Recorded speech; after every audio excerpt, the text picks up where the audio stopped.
Hello student, NPC online class में आपका पुनः स्वागत, हार्दिक अभिनंदन।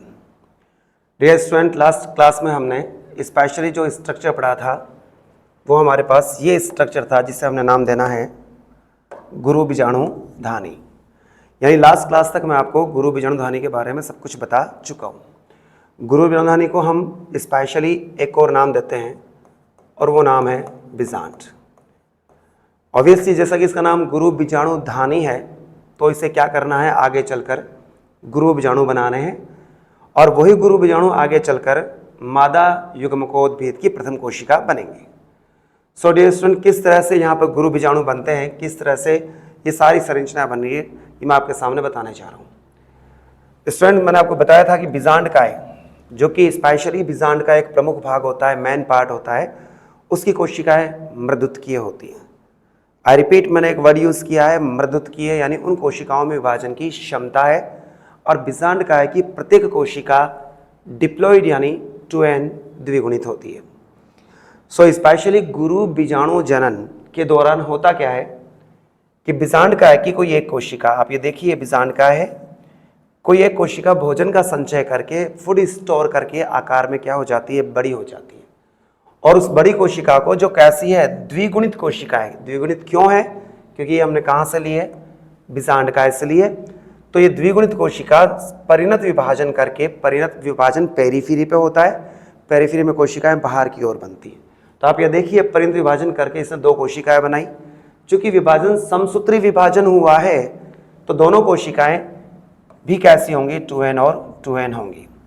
अब आप देखिए जो बाहर की ओर जो कोशिका है, ये जो कोशिका है, इस कोशिका को हमने नाम दिया है प्राथमिक भित्तीय कोशिका, और अंदर की ओर जो कोशिका है उसका नाम है प्राथमिक बीजाणु जन कोशिका। जैसा कि आपको नामों से मालूम पड़ रहा है कि बीजाणु जन यानी बीजाणु को उत्पन्न करने वाली, बीजाणु को जन्म देने वाली। तो बिना आगे बढ़े हम ये क्लियर कर सकते हैं कि ऑब्वियसली ये जो कोशिका है जिसका नाम प्राथमिक बीजाणु कोशिका है, ये आगे चलकर गुरु बीजाणुओं का निर्माण करेगी। सो सबसे पहले अपन बात करते हैं कि जो प्राथमिक भित्तीय कोशिका है, इस प्राथमिक भित्तीय कोशिका में लगातार कंटिन्यूअस रैपिडली क्या होते हैं, समसूत्री विभाजन होते हैं। समसूत्री विभाजन में नंबर ऑफ क्रोमोसोम्स, गुणसूत्रों की संख्या क्या होती है, समान होती है, सेम होती है। अगर प्राथमिक भित्तीय कोशिका 2n है तो इससे बनने वाली सारी कोशिकाएं भी कैसी होंगी, 2n होंगी।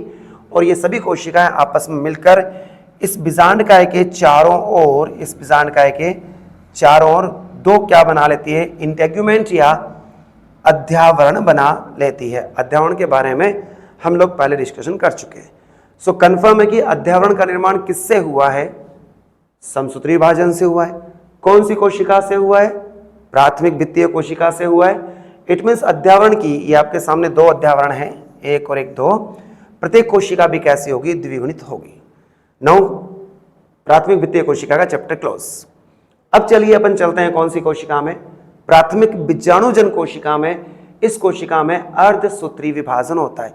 और जैसा कि आपको पता है कि अर्धसूत्री विभाजन में गुणसूत्रों की संख्या मात्र कोशिका से आधी हो जाती है और अर्धसूत्री विभाजन के अंत में बनने वाली कोशिकाओं की संख्या भी क्या होती है, 4 होती है। तो आप यहाँ देखेंगे अच्छे से कि आपके सामने जो पहले कोशिका 2n है उसे सारी कोशिकाएं n और n बनी है, और ये चारों कोशिकाएं अगुणित हैं और इन चारों कोशिकाओं का नाम है गुरु बीजाणु। तो फाइनली जब प्राथमिक बीजाणुजन कोशिका अर्धसूत्री विभाजन करती है तो 4 गुरु बीजाणुओं का निर्माण होता है, जो आपके सामने रिप्रेजेंटेटेड दिखाया गया है। अब कमाल की चीज इसमें यह है कि चारों गुरु बीजाणुओं में से केवल एक गुरु बीजाणु सक्रिय होता है, जो कि इस ओर होता है। आपको पता है इस भाग का नाम क्या है, इस भाग का नाम है निभाग। इट मीन्स निभाग की ओर जो बीजाणु है वो केवल कैसा होगा, एक्टिव होगा, सक्रिय होगा, और वही आगे चल के सारे विभाजन, सारे काम करेगा। और 3 गुरु बीजाणु कैसे होते हैं, निष्क्रिय गुरु बीजाणु होते हैं। सो फाइनली हमें लास्ट में यदि इन 3 गुरु बीजाणुओं को हम क्या कर दें, हटा दें। ये देखिए इन 3 गुरु बीजाणुओं को मैंने हटा दिया तो मेरे पास केवल एक बचता है, कौन सा, सक्रिय गुरु बीजाणु। और यही सक्रिय गुरु बीजाणु आगे चलकर मादा युग्मकोद्भिद की प्रथम कोशिका कहलाएगा। तो आपसे ये क्वेश्चन बोर्ड एग्जाम में पूछा जाता है और बहुत अच्छा क्वेश्चन है ये कि मादा युग्मकोद्भिद की प्रथम कोशिका का नाम क्या है, तो आपका आंसर हो जाएगा एक्टिव मेगास्पोर या सक्रिय गुरु बीजाणु। आगे अपन बात करें, मैं बार बार एक वर्ड यूज कर रहा हूं, मादा युग्मकोद्भिद। सिंपली मैंने इसके लिए वर्ड यूज किया था गुरु बीजाणुधानी, नाम बताया था, इसे बीजांड भी कहते हैं। सेम यहां पे देखिए आप, मैं बार बार एक वर्ड यूज कर रहा हूं मादा युग्मकोद्भिद, तो इसका भी कोई नाम होना चाहिए और इसका नाम मैं रखा है, क्या रखा है, भ्रूणकोश। इट मीन्स भ्रूणकोश का निर्माण, एम्ब्रियो सैक का निर्माण मादा युग्मकोद्भिद की जो प्रथम कोशिका है जिसका नाम क्या है, सक्रिय गुरु बीजाणु से होगा। अब आगे बात करें कि जो स्पेशली फीमेल गैमेटोफाइट है, मादा युग्मकोद्भिद है, जो आगे चल के मादा युग्मक बनाएगा, स्पेशली मादा युग्मक को बियर करेगा, जिसका नाम भ्रूणकोश है, वो बनता कैसे है, एम्ब्रियो से कैसे बनता है, बड़ा इंटरेस्टिंग पॉइंट है and it is very important for your board examination class 12th। सो आप यहां देखिए, ये अपने पास मादा युग्मकोद्भिद प्रथम कोशिका है, वो मैंने आप यहां इंडिकेट की है। ये एक सक्रिय गुरु बीजाणु है। इस सक्रिय गुरु बीजाणु में एक बार यानी फर्स्ट टाइम समसूत्री विभाजन होगा, और जैसा कि आपको पता है समसूत्री विभाजन से कोशिकाओं की संख्या बनती है 2। आपके सामने यह 2 कोशिकाएं बन चुकी है। लेकिन कमाल की चीज है कि दोनों कोशिकाएं एडप्शन को ध्यान रखते हुए, अनुकूलन को ध्यान रखते हुए एक दूसरे के विपरीत ध्रुवों पर चली गई। यानी एक जो चली गई वो कहां चली गई,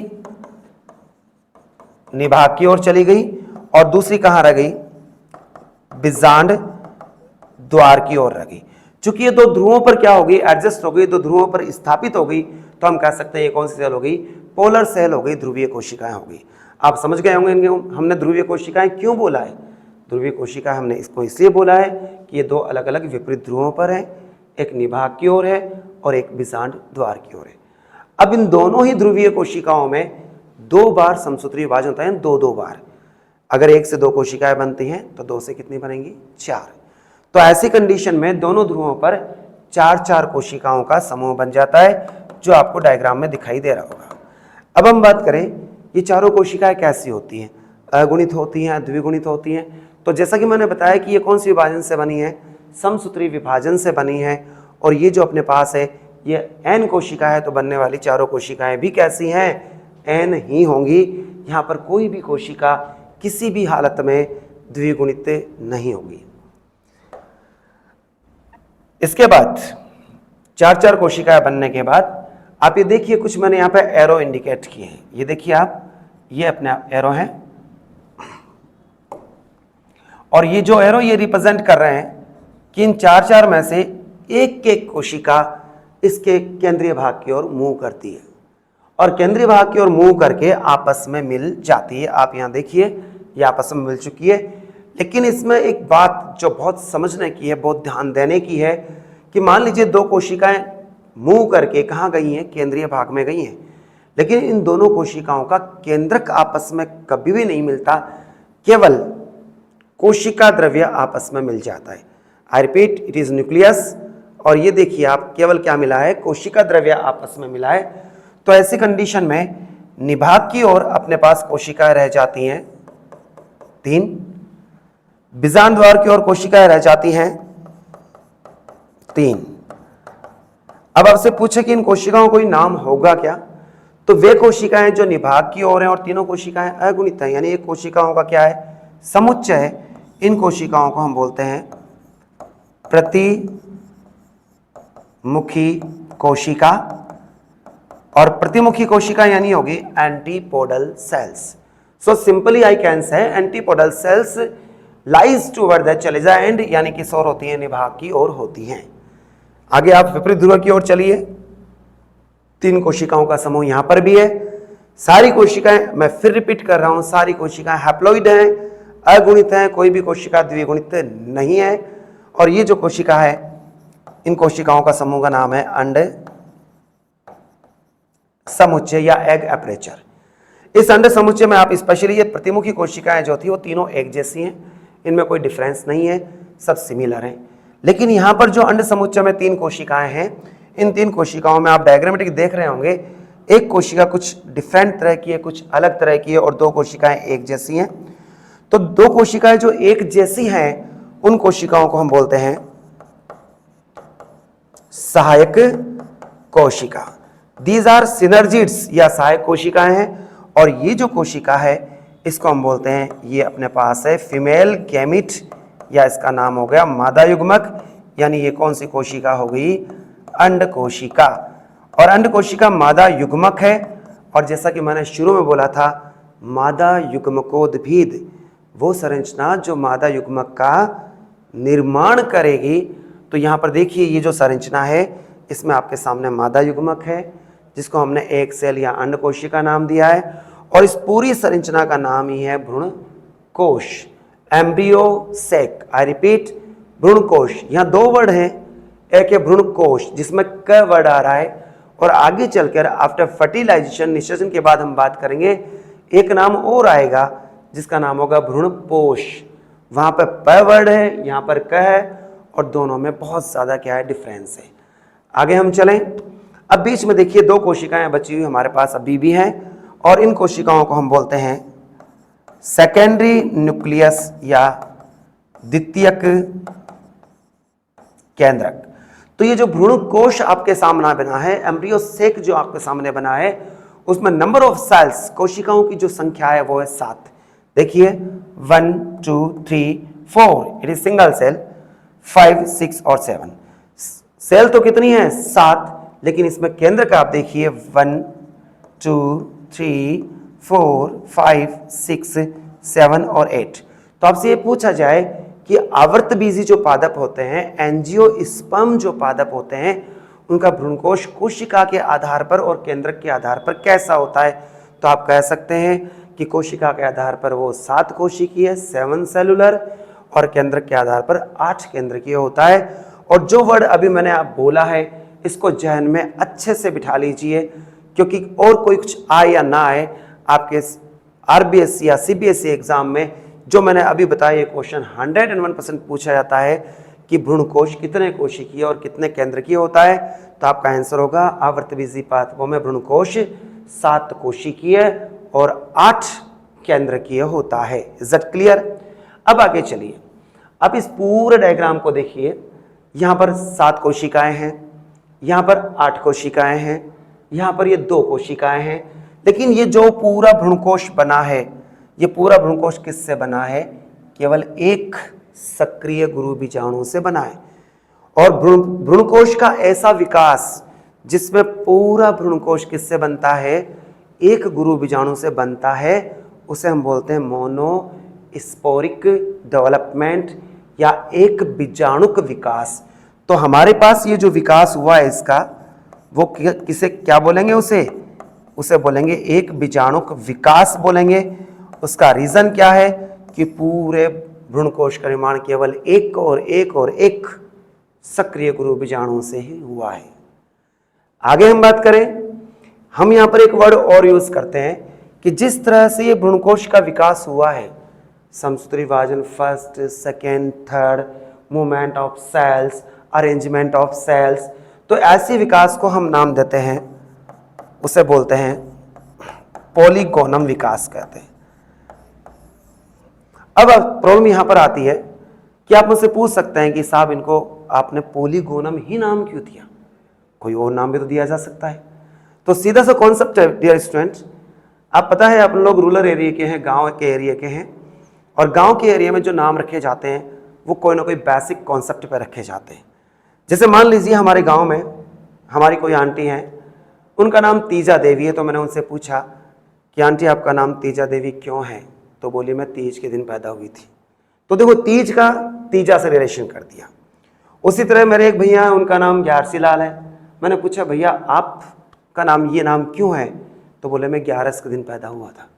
तो सिंपल सी बात है, कोई नाम जब रखा जाता है उसके पीछे कोई लॉजिक होता है। यदि आपका भी नाम घर वालों ने रखा है तो आज आप जरूर पूछिएगा कि पापा हमारा नाम आपने ये ही क्यों रखा है। इसका नाम समझ रहे हैं? जिस तरह मान लीजिए किसी का नाम दीपक है, तो दीपक का मतलब ये होता है रोशनी देने वाला। तो हो सकता है उनके मम्मी पापा को पैदा होने समय उनको ये उम्मीद रही है कि ये बच्चा आगे चल के हमारा नाम करेगा, हमारा नाम रोशन करेगा, तो उसका नाम क्या रख दिया गया? दीपक रख दिया गया। तो सैम इसका नाम पॉलीगोनम ही क्यों रखा? इसका मेन कॉन्सेप्ट है कि सबसे पहले इसकी स्टडी जो हुई थी, ये रिपोर्टेड जो हुआ था जिस पादप में हुआ था उस पादप का नाम था पोलीगोनम इनवर्टिकुलम। देखिए पादप का नाम है ये, और पादप का नाम क्या है? पोलीगोनम इनवर्टिकुलम। यानी इस तरह की जो स्टडी हुई है, इस तरह की जो रिपोर्टेड स्ट्रक्चर हमें मिला था, वो कहां पर मिला था? एक पादप में। पादप का नाम क्या था? पोलीगोनम इनवर्टिकुलम। सो यही रीजन है कि इसे हमने क्या नाम दिया? पोलीगोनम टाइप दिया।